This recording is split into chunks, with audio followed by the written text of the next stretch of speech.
So, of course, because of the very large-scale sanctions imposed by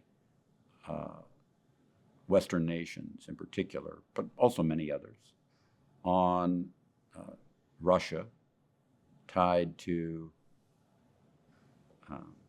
its war on Ukraine, logical question becomes, what are the economic impacts of this? Now, I'm going to try to make this as simple as I can. Imagine a bowl made out of Swiss cheese. Pour some water in, what happens? Well, I'm pretty sure you get some wet Swiss cheese. And the argument that sanctions do very much is actually pretty much all wet. The fact is, we have a very long history of sanctions. The believers in sanctions always think they do more than they do. But when we think about, just to think of endgame, when we think about despots, dictators behaving badly, a la Mr. Putin, for example, and we see sanctions for that kind of character applied in history, they've never changed the despotic behavior of those people. You could see that with Fidel Castro. You can see that with Kim Jong-un. You can just go back and back and back. And there's a reason why, and I'll get to that in a moment. Will the sanctions hurt the average Russian citizen? Yes.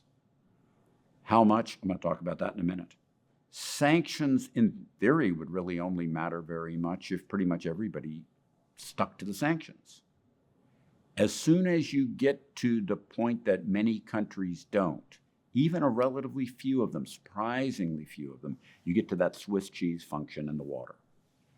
So when we look at the world today, we can see a couple things.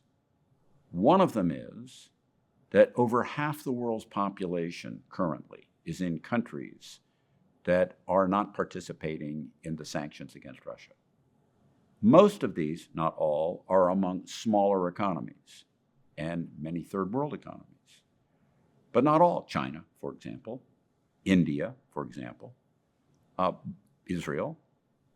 But the reality is, what happens in a world like that is things that Russia can't sell to the West as they traditionally did.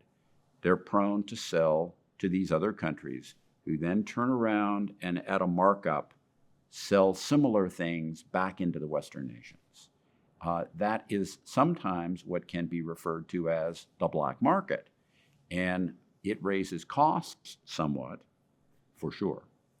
But beyond that, it has relatively little impact, other than that it also is raising those costs because it's slightly disrupting supply chains.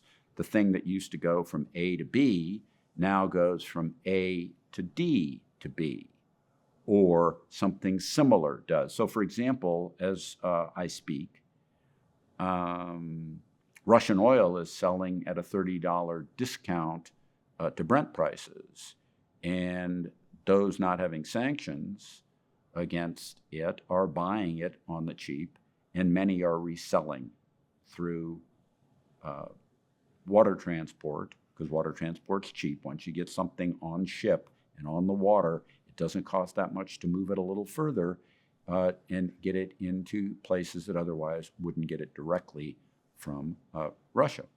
But likewise, things get sold into Russia at a higher price from those same countries. Now, the biggest exports that Russia has are all commodities. Russia is a very backward economy. It is one whose GDP before the war started was at the same level that it was 15 years ago. Yes, let me say that again. Nominal GDP in Russia is no higher than it was 15 years before the Ukraine war started. That's a dismal history in this period. It makes almost all the rest of the world look great by comparison. And the main exports are commodities, and the biggest, most important one of those, of course, is fossil fuel. And the fossil fuel, which was heavily sold into Europe, making up 27% of Europe's needs, will become more circuitous for Europe, and in fact may raise costs there enough to actually cause European recession, although we have a lot of history before of similar function and similar pricing, not tied to a Russian war, in Europe, leading to European recession that did not become global recession. The most classic period during when the pigs problem occurred, and oil was over $100 a barrel at the same time, in terms of recent history. But when you think about that, the U.S. banned oil imports. Well, that's not really very important because the U.S. is a net exporter of fossil fuel, and the actual amount of Russian fossil fuel product that it buys is tiny, tiny, tiny, tiny, and easily replaced elsewhere. Britain has a higher component as a banner of buying Russian fossil fuel, but there too, its fossil fuel is coming to it on the water and will not cost it much more for this. The other European countries, of course, right now, to the extent that Russia will sell them, will buy direct from Russia. And that's not really so bad for them economically. It's one of the facts that because it's a high percentage of European needs on the continent, they will not stop that flow because they need it. They don't want it to rise and hurt them too much. So the reality of all of this is sanctions. Let me just go a different direction with the sanctions. If you think of someone like Kim Jong-un, terrible despot. Fidel Castro, longtime despot. Fidel Castro wasn't supposed to have Mercedes, wasn't supposed to be allowed to have Mercedes. Had legendarily 50 of them. Kim Jong-un has a wide array of luxury cars and products. Doesn't really care about his citizens, keeps them poor as dirt. Has almost no actual, and literally, almost no actual asphalted roads in his country. The amount of asphalted roads in North Korea are less than almost any country in the world as a percentage of the population or as a percentage of the square miles of land in the country. It's very backward. But that doesn't stop him from having all kinds of luxury products he wants imported by and through countries that don't honor the sanctions. That's my point about the Swiss cheese and the water. You get wet Swiss cheese and the water goes through. Thank you very much for listening to me. Subscribe to the Fisher Investment YouTube channel if you like what you've seen. Click the bell to be notified as soon as we publish new videos.